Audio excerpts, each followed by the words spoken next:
Follow me.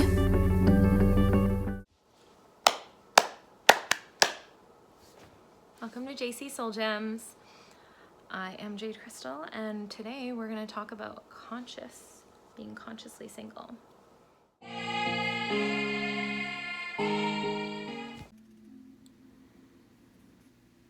So if you found my channel, welcome.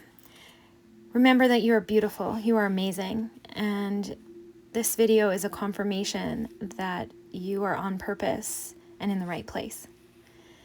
If I talk fast, it's to bypass your mind and directly access your soul's listening. And I want you to trust in your soul, in your higher self ability to understand past your mind and to remember what's needed as you need it. So grab a blanket, a cozy, healthy beverage, your journal, and set up on your meditation mat. Let's begin with a prayer.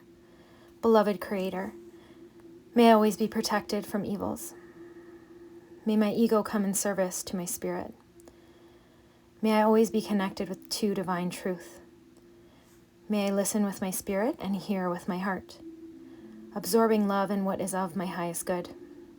May I activate the miracles and blessings meant for me as I walk my golden path, in full faith, with grace and ease.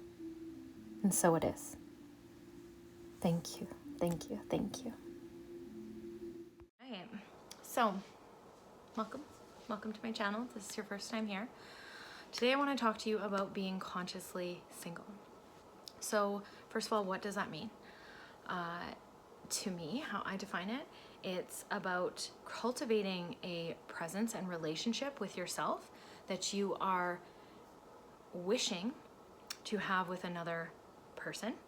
It's about assessing the shadows within yourself and bringing them to the light of consciousness so you can claim them in love and reclaim all parts of yourself so you show up as the best version of yourself, the strongest version of yourself, that you have unshakable confidence and you have a presence and a magnetism of knowing how to own your yes, knowing how to own your no's, knowing what is important to you and what you value, boundaries, and really loving yourself, really valuing yourself, having a healthy self-image, healthy self-esteem. And to me, all of this is grounded in divinity. So if you're new to my channel, you may not know that I am a spiritual healer, a high priestess, an oracle, an entrepreneur. And I channel from Creator. I believe we come from love. I believe we come from the purest form of source energy, love and light. And there's many master teachers that are involved with that. Jesus is one of mine, for instance, Isis, Kuan Yin, Mother Mary, Mary Magdalene. And working with these divine ascended master teachers, they have taught me so much wisdom and they've helped me recover so much wisdom. And in being consciously single, there's quite a few benefits to that. So first of all, I had all the time to connect with divinity and to download different channels and different perspectives and different insights that actually helped to heal and change me. It helped me to break family generational curses, or patterns, even they don't have to be curses, patterns, although there's both. So it helped me break those, and it helped me become into conscious awareness of what I actually thought about men. What was actually blocking me? What was I tolerating? Where were my set points to accept toxic relationships? And it helped pull me out of any kind of victim mentality or any kind of looping, trauma looping, relationship looping, creating the same habits and creating the same experiences over and over with men, because I was able to partner with divinity and bring that in. As humans in this experience, our mind is very limited. This vessel, this flesh suit, is very, very limited, and we are meant to partner with Creator. We are not meant to do it alone. We have the Holy Spirit within us, which is the great purifier. And what is purification in spiritual terms? Well, it's stripping away all the masks that we hold, all the things that we hide behind, all the things that we use to bolster up our confidence. It is character over material substance to create confidence. It's about going within and sussing out the places of where we don't hold ourselves in esteem or value, and then bringing those into an alchemy, creating value there, seeing our worth, seeing our contribution to others in the world. creating a love for our own existence, not in an egotistical way, but in a way that we know that we bring value and we know that we can enrich someone else's life and experience and existence. But it also shows in how we talk. What habits have we practiced the most that are coming out that might be blocking love? And being consciously single is also about celibacy for some people, okay? Now there is a way, I coach women all the time, and men as well.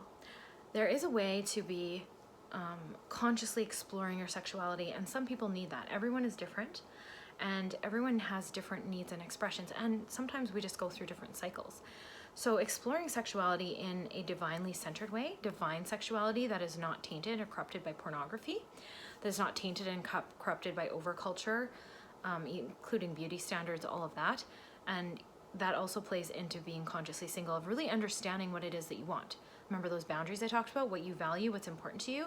Well, to understand what, like, those things, so that when you're picking a partner after your period of conscious singledom, you can really articulate what it is that you want and need. And you can really understand if you guys align at the same core values and core principles, because that's very, very important when you're going to have and build a healthy relationship after.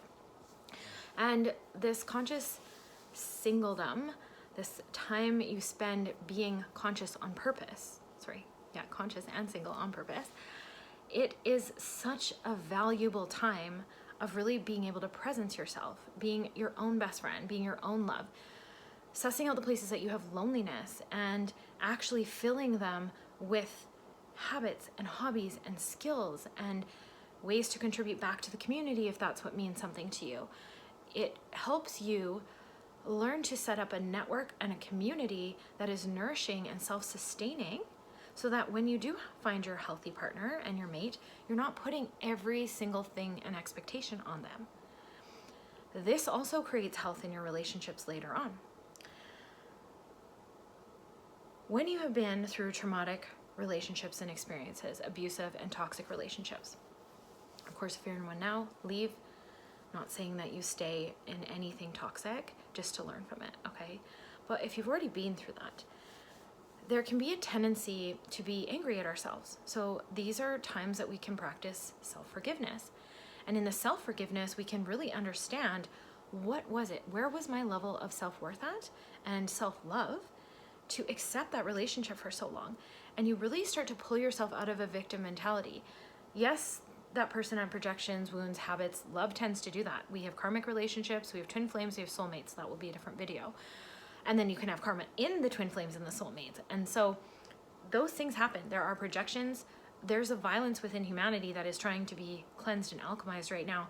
We have it in us, okay? As peaceful and whatever as we want to be, when we get upset, the way we handle disappointment, if we've experienced abuse in our life, we're going to repeat those patterns. And part of this all is alchemizing that violence by going within and seeing, where do you need love? Where do you need care? Where do you need education, skill, tenderness, divinity? And you can have spirit and divine helpers, your guardian angels, beings around you, energetics, quantum frequency codes that come in and help you come through the labyrinth of your mind. Because your mind will keep you tracking and healing forever if it needs to, just to keep control, because that's the way culture has pulled us to, brainwashed us, taught us, okay? Because it disempowers us. And there's a lot of things in culture disempowering us. And one of those things also is that people rush into relationships. It becomes a checklist. It becomes a business transaction. And then look at the rates of divorce. Look at the rates of aggression, abuse, PTSD on both sides, because all these wounds came up and all these projections came out, and people didn't have the maturity to handle it. They didn't have the partnership with divinity. They didn't have the strength in themselves to know who they are. They didn't know what was subconsciously playing out in their backgrounds, potentially from their family, to repeat patterns. And then all of a sudden, you are in another cycle that was almost like your parents, because you didn't spend the time to know yourself. And then again, that partnership with divinity is so important, because it helps you work through things quicker, and it helps you build the energetic framework that you need to support yourself to get out of those things faster. It also does all kinds of healing. within the psyche, like the psyche, the energy field, the body. Let's say that there was a lot of toxic relationships in your bloodline. Maybe there was abuse in your bloodline. My bloodline had slavery in it, and then it also had the oppressors on one side.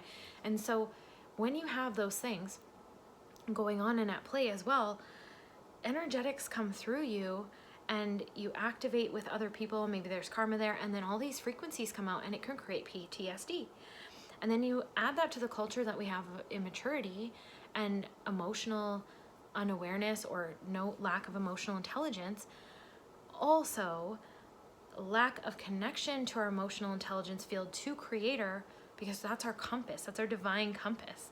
Especially as women, we've been taught to act very masculine. Men are the thinkers, the builders, the creators. Women are the feelers, the heart, the nourishment, the sustenance. And when we come out of balance from that, and you just have two masculine polarities going around and around, first of all, it repels any kind of sexual desire and that whatnot. And then it's like a battle often, because there's no one has the softness to soften the battle, right? And then also women become, I'm going to focus on women right now because there's a majority of women that are single. Men are as well, but I mostly work with women. So then what ends up happening is, but I mean, gender isn't really relevant here. You could be a masculine and resonate in feminine energy. So just go with energetics. But our culture right now is demasculating society. It is defeminizing society in quite a large way. And the constructs of male and female have actually enslaved the culture. And so part of the evolution of collectiveness right now is the fact that we are coming out of these frameworks, and creator is pouring down the proper origin definitions of unconditional love, of our true nature, of divine feminine and divine masculine. So if you found this channel, you'll probably resonate as a divine feminine or a divine masculine. And we have both of those polarities within us. If you found this video, I'm going to assume that you mostly pull a divine feminine polarity. And when you pull a divine feminine polarity, it means that you are consciously wanting divine feminine energy. When you get to choose to be single, say you've had those toxic relationships like we were talking about, you can tend to victimize yourself. You can get defensive. You can start to tell yourself stories that all the people are like that. Like, there's billions of people in the world. They're not all like that. So for us to have PTSD and then shut ourselves down from a relationship because one person or a few hurt us, and then think everybody is like that, that's not really fair. And then what happens, for the length of time that you decided to stay in that toxic relationship, you have now practiced and cultivated really poor relational habits. Doesn't mean you're a bad person. It doesn't mean that you're terrible. It doesn't mean you're unfixable. It doesn't mean you're broken. But you have practiced poor relational habits. And if there's no time and no conscious awareness of those habits and how to mend them and bring them to the light of divinity, we can get stuck in them. And we can keep repeating that negative cycle. And then some of that is family generational stuff trying to repair itself. Some of that is karma trying to repair itself. Some of that is just your own blocks. And so when you can sit with yourself and sit with divinity and have that time, you can really start to know yourself. You can really start to know what's important to you. And the most successful, healthy relationships, the core values are the same. Each person knows themselves so deeply and knows what they choose in life. And they will bring that to the table, and then they know their value. And the healthiest relationships, they treat themselves with respect and honor their feelings and their needs, and they know what they bring to the table. They don't come in with arrogance and think that they're the best at everything, but they also bring something of value in knowing who they are and loving who they are. And conscious singleness can give you time for that. Now the celibacy piece, now, like I said, there are ways to explore your sexuality and still stay in divinity and stay conscious and everything like that. But I think that's another video. When you're celibate in conscious singledom, what happens is the overculture is very promiscuous right now. I do not agree. I do not judge you, but I do not agree. Our energy stays attached to someone for 7 years. If it's a soulmate, it's longer. Okay. If there was karma with the soulmate, it's longer and potentially more damaging if you didn't actually complete the karmic cycle and there was no divinity brought in and it was toxic, abusive, labeled that way, which I'm not saying it wasn't, but these are energetic labels that humans have made, and there are ways to alchemize and make everything for your highest good and greatest treasures, and wisdom can come out of that. You can learn so much about yourself from those relationships. So while it is good to have boundaries and not let people hurt you like that again, you don't want it to let you be defensive, and you don't want to fall into victim patterns and not claim your power from that. Of saying like, this happened to me. Yes, it did, but now you have the pain and now it's yours to fix. Okay? And then if it's twin flames and you have sex, oh my gosh, that's another whole other video as well. The connection on that, although in that situation you will accelerate spiritually because that's part of it. But I digress. You are connected to that person for at least 7 years, okay? Your energy field, you want to choose that really wisely. And also we have Shakti. Shakti resonates down in the pelvis. What ends up happening is a lot of us have been brainwashed, conditioned by society and culture and generations of this and defeminization to literally abdicate your pelvis. Your pelvis is your home. You should be womb breathing every day if you resonate as a divine feminine, and you should be hooked in your pelvis. You should be talking from your pelvis, heart, throat chakra, all chakras connected through the pelvis, connected through the crown. You want to be in your home, in your body. And being in your home and in your body is also about presencing and loving yourself, being able to love your body, being able to love the shape of your body. And if you don't work out, if you don't like some of the things, learn about nutrition. Also, spending all of our time focused on the negative in situations, or I've got to find a partner, I've got to find a partner, I've got to find a partner, or spreading your energy, first of all, leaking your energy by potentially drinking or doing recreational drugs and then having sex all the time. You are leaking energy everywhere. You are leaking precious divine nectar. You are precious. Your yoni is precious. Your energy is precious. And when you abdicate your body, or you allow energy to leak, or you treat yourself in a slightly abusive way, well, right there you can see potentially why you would have an abusive relationship, because you're not treating yourself with respect and honor and yourself. And then you're also leaking your energy everywhere, and your frequency is coming out and saying, well, I don't value myself, so plug on in, or it's attracting alike someone else who doesn't value yourself. And if you can't value yourself, you're not going to value each other, right? And so that value and presencing creates a high quality relationship. In celibacy, the Shakti resides in your pelvis, and you can bring that creational energy up and through you. If you find that when you are celibate, you're really horny and you have a ton of desire, it's because you're not creating enough. It's because you're not actually utilizing that beautiful, sacred, powerful fuel to create. Go build a business. Go find a career. Go to school or something. Start to use your creational energy. That's what Shakti, life force, sexual energy is. It's creational energy, and you want to bring it up to your crown for the best results in your life. Excuse me. So now, conscious singleness, I get so excited. So I'm just like all over the place, I think. But conscious singleness is just such a beautiful gift you can give to yourself. It shows you all the wounds and the places within you that needs that divine self. It helps you find self-forgiveness, and then it helps you reconnect back to your true nature, which is kindness and love and compassion and peace. And it gives you that space also, though, to rage. We are divine feminine. We are also wild. We are also a part of nature. It gives you that time to just be free and to figure out your own cycles and to figure out your own rhythms so that you can be the most creative, fierce, beautiful, magnetizing expression of yourself. And I'm not saying don't have friends. I'm not saying don't be social. And I'm not saying that you have to just isolate yourself in a little bubble and go in hermit mode. But if that's your thing, go ahead. I mean, I'm part introvert, part extrovert, so I like a little bit of both. But it also teaches you to be okay on your own. It also teaches you to go on solo dates. Ooh, so solo dates. Tamkar has amazing videos on solo dating, so I highly recommend going and checking out some of those.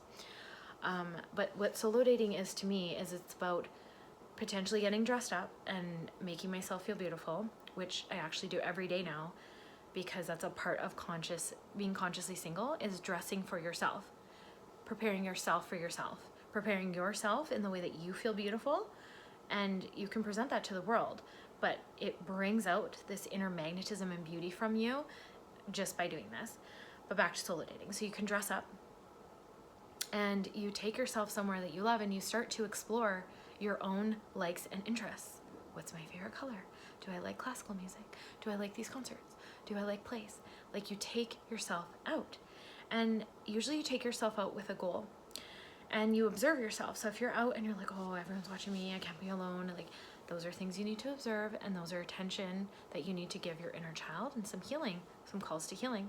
But if you can go out and you can maybe read at a cafe, or you can enjoy a beautiful play or concert, and you can hold your shoulders up high and you can be confident and you can go into that place confidently, it also allows you to your divine masculine within to heal, because it shows that you can be safe and you can take care of yourself and you can give yourself these experiences that you might have always craved or wanted to try. And then you learn what you like and what you don't like. And so that also when you get into a relationship, you don't become this like one merged person.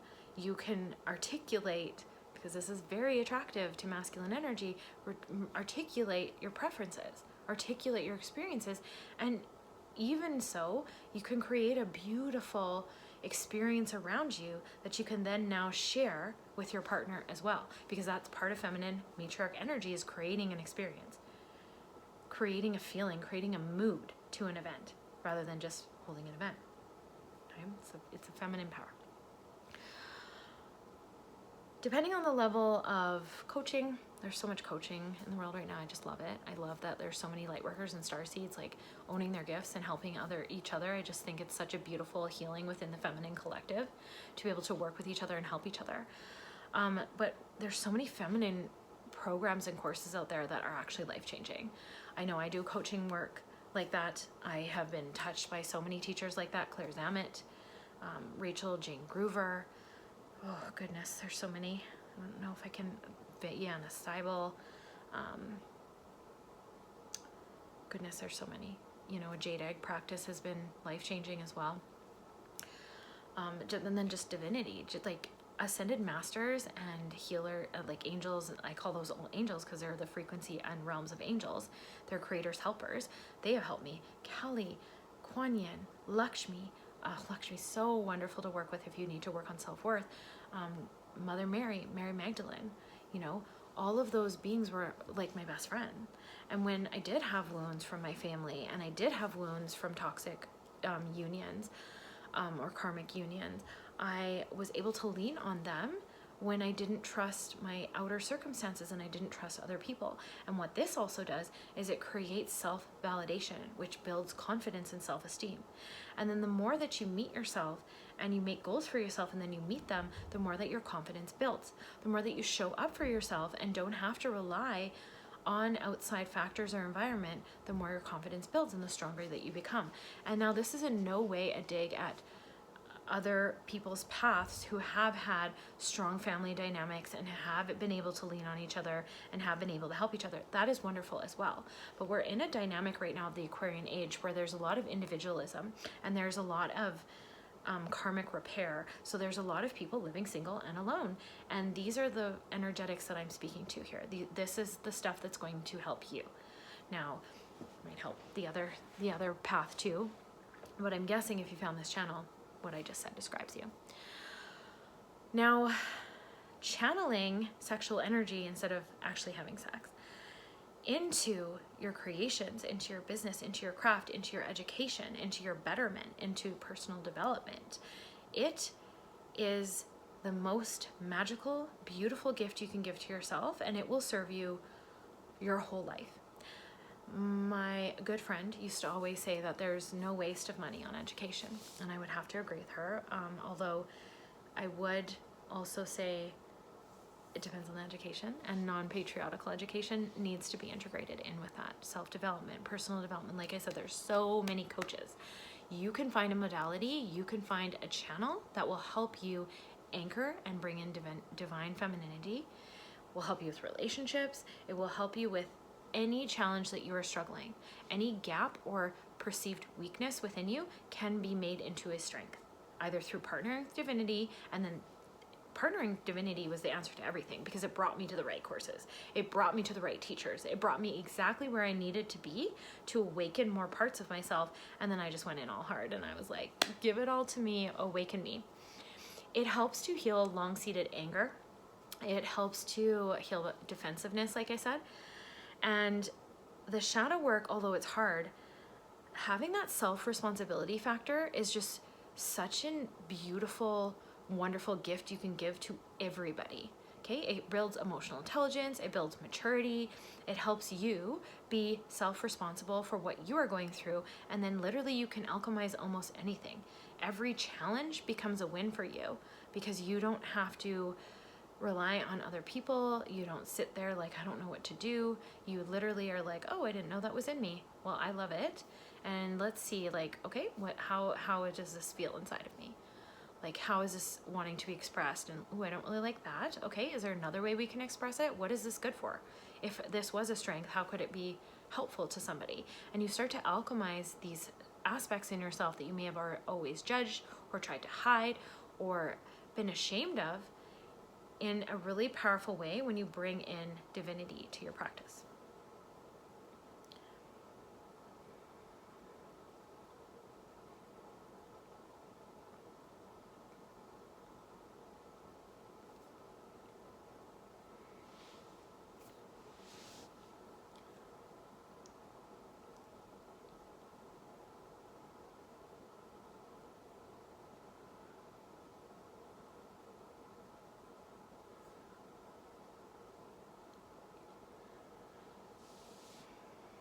Now, making the choice to be consciously single, it's not the easiest road all the time. We have fears. We may think that certain things are man's work. We may not want to do certain things. May feel a little bit nervous to go out and do things by yourself. As women, we're always looking for our safety anyway, so you might feel a little unsafe. But empower yourself. Go take a self-defense course. Get some personal alarms, dog spray, like carry some stuff around you. But I will say, as you uplift your frequency and as you uplift your confidence and you have strong energy boundaries, and then again partnered with your angels, with your guides, with creator, you ask and it is given. So if you ask for safety, you will always get it. And then also your frequency starts to change and emit this vibration where those things just fall away. You don't have the same challenges as you anymore, and your open heart and your connections actually just create that space around, and everything becomes really peaceful. I'm not saying you don't have challenges, and I'm not saying you won't have human moments, but you become in this centered presence and awareness that draws people in because they're craving that. They're craving that spiritual food and that connection, and they are craving that genuineness and that authenticity because there's just so much fakeness out there. And then also your beauty and your actual cells change. Everything around you shifts because you are owning your own beauty, and it starts to radiate and shine from the inside out. Now, depending on the kind of work that you do, you might even meet your soul, and then you start to see how beautiful and magnificent your soul is, and you fall in love with yourself in this way that is just incredibly alluring and incredibly wonderful. And then you can start to magnetize things to you, your desires, your manifestations, but also men, really high quality, beautiful men. And then you start to select, who do I align with? Who has the same values as me? Who thinks the same way as me? Who is going to also up-level me and hold me accountable, but is a good person? And they aren't going to harm me. They're going to create safety for me. And it becomes natural. All these things come on autopilot. You get to start to define what it is you want in a partner, and you get to start to clarify to the universe what it is that you want. You start to see it as a possibility as well. I don't know if we've all just been trained, like I want to try to think back to when I was younger, that we've all been kind of trained that we just did come out of some generations that word marriage was the option for women. There was a time when divorce wasn't even allowed, right? And so there are these ideas in the web that like a woman's worth is in being a wife, and is 100% a most beautiful experience to be a mother, to be a wife. I honestly do agree with that. I don't think modern femininity, feminism, sorry, modern feminism has done that justice. I think it has actually brainwashed women in the opposite direction. I think it's confused people from their own nature, and you see it in the mental illness and the unrest and the chaos. But I also don't feel like that is the path for everybody. I don't feel like every single woman and person is supposed to do the same thing. And we live in an overculture, the matrix overculture, that really does try to help us get to that we're all the same thing and we're a box. But I know, as I have worked with my divinity and my divine femininity, I feel like there has been not a shift in me, but there has been like multi-passions. Like using that Shakti, I've been able to create multi-passionate things, and I've been able to help so many people because I have really stayed true to myself. Like the rose, I always use this as an example. The rose seed knows it's a rose seed. It's not arguing like humans do. We have that same map inside of us. We have that same coding. We have that same frequency, but we're taught not to ground properly. We're not taught to connect to it properly. And being in your feminine energy, you get to express and explore all these different sensations, and you get to really amplify all of your senses, and you get to let them come out and work with you on the environment. And it's a really beautiful process, and everyone's going to be different. Everyone's going to have different gifts that arise and different gifts that come out for them, but it's a really beautiful process when you can really start to balance your yin and your yang within you, your masculine and your feminine. And you balance your masculine so that he can rest and isn't overworking, and he's helping you to build your own empire, your safety, your structures, how you make your money, how you provide for yourself. But then you're also balancing it out with your feminine and that ability to create that experience, your intuition, your gut feeling, which also keeps you safe. Also, as your intuition gets more accurate, as your emotional intelligence increases, and then you pair all of that with divinity, you have a really accurate intuitional system that will also keep you safe, right? And so all of these things just start to merge, and then you get this beautiful connection with nature, and then you have this beautiful connection with the cycles and the rhythms of your actual life, your actual energy, honoring your moon cycle, honoring your time of the month, and seeing that it mimics nature. It has a spring, a summer, an autumn, a winter, and that actually when we bleed, that's a call to temple, and it makes us the most psychic and the most sensitive and the most aware. And it's a call to rest from nature, and we're actually supposed to rest during that time as much as we can. Obviously we still have to work and do things, but you can prepare food ahead of time, you can get your house cleaned and ready, you can have some things set up so that when you are on your bleed days, you are actually resting. And then that rest in and of itself can help stop PMS. It helps you have like a hormone balance. There's just innumerable benefits, and again, I think that's another video. But you can start to honor the natural cycles of being a woman, is my point. And this helps with your sex drive also when you become in a partnership as well. And it helps with balancing your body, it helps with your health and nourishment. And then as all these things cultivate, you just naturally also want to eat better. You naturally want to take care of your body. You naturally want to move it, right? And then being with yourself and having that time, you start to like, do I want to read certain types of books? Do I want to take certain classes? Do I like to dance? Do I like to draw, paint, sing? You can take classes and courses, and it just cultivates more of that energy. So when you're consciously single and you're literally diving into the depths of yourself, and you're able to assess honestly and truthfully, without guilt or shame and without attack or punishment on yourself, the different types of things that are arising within you, and whatever you don't really love, changing that expression, learning something new to replace it. That is a bit different than being like forced to be single, where you have reactive patterns, you won't look within, you use all kinds of material things to distract yourself, you rely on material things to give you confidence. Maybe there's a lot of, implants and changes to your body and your physical shape, again, just fine, no judgment. But if you're doing a lot of stuff to yourself because you don't like yourself, and it's like a constant seeking of like making yourself better, from a physical perspective, your mindset and your internal world does not change. So those things will not help, and that's how they get out of hand. So working on, it's fine to do those things if you are coming from a place of absolute confidence and you know that you're beautiful, and then you want to enhance those things. Nothing wrong with that. But we've all seen that go overboard and too wrong, because those people have not fixed the internal world, and they have not balanced their masculine and feminine within them, and they have not sought the true origin of the core wounding, and they're trying to fix it with material things on the outside. And again, it's no judgment.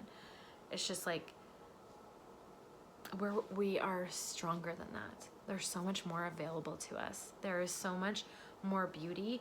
And at the onset, it can sometimes feel like things are being taken away from us, or it's not fair, and it's so hard, and it's not easy. It's not easy, but it's totally worth it. And if you can set up structures and you can integrate things into your daily living, everything becomes really easy. And this is all a part of being consciously single. And it's just being single on purpose to date yourself. It's saying that I am going to marry and unify myself. I'm going to work on all the things that I've chosen to tolerate, and up-level my expectations and up-level my set points, and learn about boundaries not as demands to control other people, but as like fences. What is it? What's a good boundaries book? Boundaries by Dr. Henry Cloud and John Townsend. So good. Like, it's about fences. This is their thing. They're fences that have gates that allow the bad to leave and the good to stay in. And it's fences within to which to grow your soul. But they're fences, not walls, and defenses and fortresses, because they let good relationships in still. And so it's about that kind of stuff. Maybe you're going to read books on boundaries. Maybe you're going to read books on difficult conversations, or perseverance, or how to connect with people. There's so many books and things on attachment styles right now. I also recommend that. As a conscious single person, explore attachment styles, all of them, because you really want to understand what set point you had and what you were attracting prior to this. And also, there's just so much misunderstandings between men and women right now. Who is it? Alison Armstrong, she's another really good author. Clarissa Pinkola Estes, oh my gosh, so good. All of those women helped me to find my feminine energy, my feminine power. And there is just so much magic in learning about how people communicate, how people want to be loved, how you want to be loved, what your attachment style is, what you learned, how to become a secure attachment. All of those things are going to contribute to a healthy relationship in the end. And that is the end goal of conscious singledom, being consciously single, is that you are going to work on yourself. You are going to nourish yourself. You are going to build your self-esteem up. You are going to build up your self-image. You are going to contribute to the world in a meaningful way, and know that your very existence is worthy of love, and that you don't have to work for love, or earn love, or perform for love, or audition for love. And then also, how do you relate to the opposite sex? How do you connect to them? How do you view them? Do you respect them? Do you understand them? Do you understand that men and women communicate differently? And how can we bridge the gaps between that so that you can actually get what you want? And we're not saying you're responsible for everyone either. But if you're here, you're the one who wants to work on yourself. So you are in the power position. And so some of the responsibility, and lots of it's going to fall to you to look up these things and know these things. But know that in all this work that you're doing, you're going to attract a partner who has also done that work and is interested in those things and is going to match you, because that's how the universe works, as a mirror. Right? And so all of that pays off in the end. It's literal investments into your universal bank account. So I think that's where I'll leave it for today. If you loved this video, please drop a comment below. If you resonated with this, if you found anything helpful, or you want me to expand on anything else, just let me know. And I thank you so much for your support on my channel, and I'll talk to you again soon. If you liked this video, please subscribe, click the link below, add a thumbs up.